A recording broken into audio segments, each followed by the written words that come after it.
Does the person see anything now as they are dying? The hadith that we read about indicates that there is a type of consciousness to the soul when it is coming out of the body or close to its death. It has a consciousness of the angel of death and the angels around it. And you hear the hadith where the Prophet ﷺ says the soul runs into the body. It doesn't want to come out. The body's still alive, but it doesn't want to come out because it knows. So there is consciousness that it is coming out. And that's when the soul reaches the gargling point and right to the end over here, most likely. There are many stories that we hear about of people dying. You personally have heard many of them from people very close to me who say things as though there are presence of people in the room, but they're not. But we cannot see them. And I remember, rahmatullah, my own grandfather who died. I wasn't there, but I was still a baby at the time. But I remember my grandmother telling him, Allah have mercy on her soul too, says, when your grandfather was dying, he'd tell me, please give me some water. I need to drink water. I'd give him some water, and then he'd say, sit me up and clean the house. Look at these beautiful guests. Open up some space for them. He used to say that, wallahi. And not only from my grandfather, from many other stories like that, from close friends of mine. He'd drink some water and said, I'm ready to meet them now. I'm ready to tell them to come in. Tell why they outside. Tell them to come in. I don't want to mention names. Maybe some of you might know them. So we hear these stories, and Allah subhanahu wa ta'ala only knows. The point is, you will see it and you will know it sooner or later. Allah says in the Quran, كَلَّا سَوْفَ تَعْلَمُ, behold, you shall soon come to know. ثُمَّ كَلَّا سَوْفَ تَعْلَمُ, and then again I swear, you are going to know very soon. Aisha radiallahu anha, when she talks about when the Prophet ﷺ was dying on her, when he had his head between her neck and her chest, so on the sternum, and he was sick, sallallahu alayhi wa sallam, bodily sick, and he was dying. She says, I saw the Prophet ﷺ suddenly lift his head up and put his arms out like that, as if he was saying, Rabbi, uridu Rabbi, my Lord, I want my Lord. Jibreel alayhi salam, in the hadith it tells us that Jibreel alayhi salam had come to him and gave him a choice whether he wants to die or go to his Lord. Or the angel of death gave him that option. And Jibreel alayhi salam said to him, your Lord misses you. And he said, Rabbi, uridu Rabbi, I need my Lord, I want my Lord. Qad ishtaqtu ila Rabbi, I miss my Lord as well. So there is, moments, and he is the Messenger sallallahu alaihi wasallam, of course, but these are some narrations of the time a person's passing from here to the other life. Our Rasul sallallahu alaihi wasallam told us that when a person dies, you must hasten to bury them quickly. Why? There are many wisdoms in that. The hadith of Prophet sallallahu alaihi wasallam says, hurry in burying your dead, for if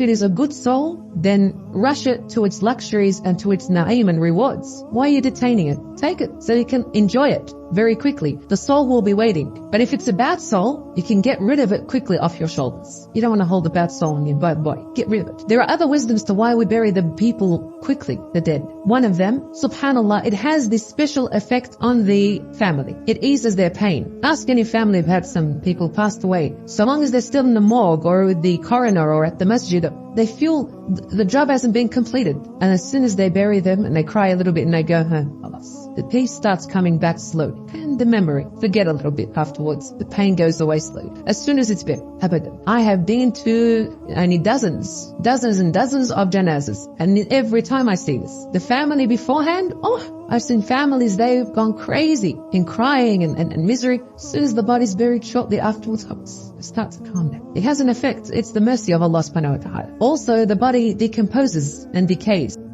And it's out of respect and honor for the body, and out of mercying to the parents that they don't see this in the body, because it starts changing form. This is a body, and this body will decay, ya ikhwan. It goes into soil. The only thing that's left is the soul. And so this is a wisdom. Our Rasul sallallahu alaihi wasallam told us, breaking the bone of a person dead is like breaking it when he's alive. What this means is, some people misunderstood it. They think that the dead person feels the breaking like as if he's living. No. The meaning of this hadith is that the treatment of the dead person should be respected as if he's still alive. So you honor them and treat them and cover their aura and treat them as if they're living. How would you treat a person that's living? You treat them like when they are dead. For in Islam, you must honor the dead person's body. For example, a woman washes a woman, a man washes a man, and you cover their aura and you clean them up and you put perfume on them. You make dua for them. You can kiss them on the cheek to farewell them. You can do all these things. Make dua for them. Handle the body with care. All these things. As if they're living. Don't cut it. Don't torture it. Don't do any bodily damage to it. So I must hurry it to bury it. In a hadith of the Prophet ﷺ, I'm not sure of its authenticity. However, it is in the books of those books that talk about janaiz and death. One of those books is called the Tazkirah, and it speaks about that the soul comes back and it can see how its body is being washed and prepared. And if it's a good soul, it says, hurry up with it, hurry up with it. And if it's a bad soul, it says, woe to you, where are you taking it, where are you taking it? Nonetheless, the meaning of this is correct. Yani, the soul would love it to be quickened. If it is good and if it's bad, it doesn't want to go. Now, this is the body that we have. And there is a soul. Allah told us in the Quran, وَيَسَأَلُونَكَ عَنِ الرُّوحِ قُلِ الرُّوحُ مِنْ أَمْرِ رَبِّي. They ask you about the soul, you don't know much about it. Say it is a matter that's only known by my Lord. وَمَا أُوتِيتُم مِنَ الْعِلْمِ إِلَّا قَلِيلًا. I've only given very little amounts of knowledge. But Rasul ﷺ, it is being told to him. So we have a ruh, a soul inside of us. This soul, my dear brothers and sisters, actually doesn't perish. According to the Quran and Sunnah, the soul stays. The body perishes. All these feelings that you feel right now on this world are different to the feelings that the soul feels. It is a little bit similar, if you want a bit of an example, to when you're asleep.